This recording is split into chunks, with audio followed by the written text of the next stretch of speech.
नमस्कार, SBT news में आपका स्वागत है। पेश है 8 अक्टूबर शुक्रवार सुबह 6:15 बजे राजस्थान की बड़ी खबरें। राजस्थान में न्यूनतम समर्थन मूल्य पर मूंग, उड़द, सोयाबीन और मूंगफली की खरीद के लिए ऑनलाइन रजिस्ट्रेशन 20 अक्टूबर से सरकार शुरू करने जा रही है। 868 से ज्यादा खरीद केंद्रों पर मूंग, उड़द और सोयाबीन की 1 नवंबर और मूंगफली की 18 नवंबर से खरीद की जाएगी। सहकारिता मंत्री उदय लाल आंजना ने बताया कि जिन केंद्रों पर फसलों की खरीद की जाएगी उनमें मूंग के लिए 357, उड़द के लिए 168, मूंगफली के लिए 257 और सोयाबीन के लिए 86 खरीद केंद्र बनाए गए हैं। उत्तर प्रदेश के लखीमपुर खीरी में हुई हिंसा के विरोध में राजस्थान कांग्रेस के नेताओं ने यूपी बॉर्डर पर पहुंचकर पैदल मार्च टाल दिया। प्रदेशाध्यक्ष गोविंद सिंह डोटासरा ने भरतपुर जिले के ऊंचा नगला बॉर्डर से लखीमपुर खीरी तक पैदल मार्च निकालने की घोषणा की थी, लेकिन बॉर्डर पर पहुंचने के बाद लखीमपुर खीरी तक पैदल मार्च टालने की घोषणा कर दी गई। डोटासरा ने कहा कि प्रियंका गांधी को रिहा कर दिया गया, इसलिए अब वो लखीमपुर खीरी नहीं जाएंगे। कांग्रेस नेता बॉर्डर पर सभा करके और पुतला दहन करके वापस लौट आए। राजस्थान में होने वाले उपचुनाव में बीजेपी के केंद्रीय नेतृत्व ने टिकट वितरण में एक तीर से कई निशाने लगाए। टिकट वितरण में सबसे चौंकाने वाला निर्णय धारियावद से पूर्व विधायक गौतम लाल मीणा के पुत्र कन्हैया लाल मीणा के बजाय खेत सिंह मीणा को टिकट देना रहा है। राजनीतिक जानकारों का मानना है कि परिवारवाद को बढ़ावा नहीं देने के फॉर्मूले की आड़ में केंद्रीय नेतृत्व ने वसुंधरा राजे खेमे को कमजोर करने का काम किया है।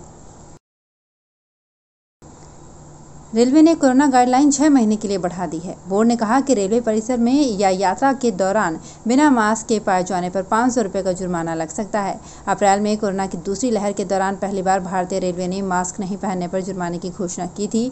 इंडियन रेलवे ने ट्विटर पर लिखा कि रेल यात्रियों से अपील है कि यात्रा शुरू करने से पहले विभिन्न राज्यों की हेल्थ एडवाइजरी गाइडलाइंस को पढ़ लें। राजस्थान पीसीसी चीफ व सरकार में शिक्षा मंत्री गोविंद सिंह डोटासरा ने कहा है कि भाजपा बेरोजगारों के रोजगार पर भी सियासत कर रही है और राजनीतिक षड्यंत्र रच रही है। जिस रीट परीक्षा की बदौलत प्रदेश के 31,000 बेरोजगारों को रोजगार मिलेगा, उस रोजगार को भी भाजपा छीनना चाहती है। लेकिन राजस्थान सरकार बेरोजगारों के हितों पर भाजपा को कुठाराघात नहीं करने देगी। जयपुर से भरतपुर जाते वक्त दौसा में उन्होंने कहा, इस पूरे मामले में एसओजी जांच कर रही है और करीब 1 दर्जन मुकदमे दर्ज किए गए हैं। साथ ही कई लोगों को गिरफ्तार किया गया है। राजस्थान के एकमात्र hill station mount Abu wild life sanctuary यानी कि वन्य जीव अभयारण्य की श्रेणी में भी आता है। ऐसे में यहाँ कभी लेपर्ड तो कभी भालू और दूसरे जानवर नजर आते हैं। गुरुवार को शहर के टोल नाके के पास इको लॉज जाने वाले रास्ते पर एक सांभर दिखाई दिया। सांभर जंगल से होता हुआ खुले मैदान में आया और कुछ देर रुका, इसके बाद झाड़ियों के पीछे छिप गया। थोड़ी देर बाद सांभर फिर खुले मैदान में आया और थोड़ी देर बाद जंगल की तरफ चला गया।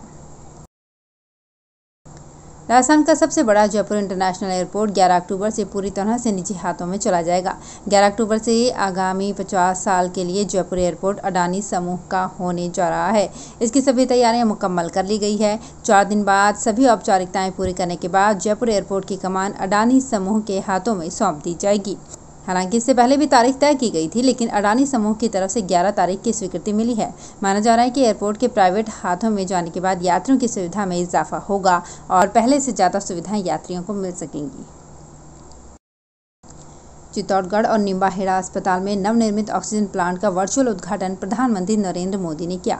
सांसद सीपी जोशी ने बटन दबाकर मशीन को चालू किया। सांसद जोशी ने बताया कि आज के दिन ही प्रधानमंत्री नरेंद्र मोदी के राजनीतिक सफर को 20 साल पूरे हुए।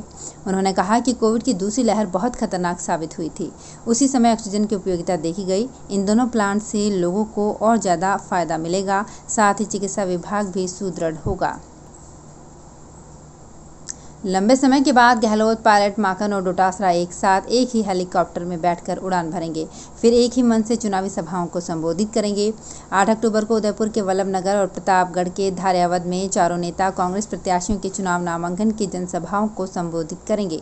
ये चारों कांग्रेस नेता सुबह 9:15 बजे हेलीकॉप्टर से जयपुर से रवाना होंगे। सुबह 11 बजे उदयपुर के वल्लभनगर पहुंचकर कांग्रेस प्रत्याशी प्रीति शक्तावत के समर्थन में नामांकन जनसभा को संबोधित करेंगे। स्वास्थ्य मंत्रालय के एक वरिष्ठ अधिकारी ने बृहस्पतिवार को अक्टूबर, नवंबर और दिसंबर महीने के दौरान लोगों से सतर्क रहने को कहा तथा आगामी त्योहार एवं शादियों के मौसम के दौरान कोविड-19 के मामले फिर से बढ़ने के प्रति आगाह किया। साथ ही अधिकारी ने लोगों को भीड़भाड़ वाले स्थानों पर जाने से बचने और त्योहार डिजिटल माध्यमों से मनाने की भी सलाह दी। सरकार ने एक बार फिर कहा है कि कोविड-19 की दूसरी लहर अभी तक खत्म नहीं हुई है। सरकार ने कहा कि स्थिति एक विशेष स्तर पर पहुंचकर स्थिर हो गई है, लेकिन भारत में अब भी प्रतिदिन संक्रमण के 20,000 नए मामले सामने आ रहे हैं। शारदीय नवरात्र के प्रारंभ होने के अवसर पर आज मुख्यमंत्री आवास पर स्थित जगदम्बे भवानी मंदिर में मुख्यमंत्री अशोक गहलोत ने सपरिवार मां अम्बे की पूजा अर्चना की और हवन किया। गहलोत ने इस मौके पर प्रदेश में सुख शांति और समृद्धि के लिए प्रार्थना की। पूजा में मुख्यमंत्री अशोक गहलोत की पत्नी सुनीता गहलोत, बेटे वैभव गहलोत की पत्नी हिमांशी और पौत्री भी मौजूद थी। मुख्यमंत्री के पारिवारिक मित्र GS बाफना और उनके परिजन, रणदीप धनखड़ और उनकी पत्नी और पुलिस के अधिकारी भी मौजूद रहे। भारत ने अमेरिका, ब्रिटेन, संयुक्त अरब अमीरात, केन्या, भूटान और फ्रांस समेत करीब 28 देशों से एयर बबल करार किया है। इसके तहत 2 देशों के बीच एयरलाइन से अंतर्राष्ट्रीय उड़ानों का परिचालन होता है। 15 अक्टूबर से चार्टर्ड विमानों से भारत आने वाले विदेशी पर्यटकों को टूरिस्ट वीज़ा दिया जाएगा। केंद्रीय गृह मंत्रालय ने बताया कि चार्टर्ड विमानों के अलावा दूसरी फ्लाइट से देश में आने वाले विदेशी पर्यटकों के लिए ये व्यवस्था 15 नवंबर से लागू होगी।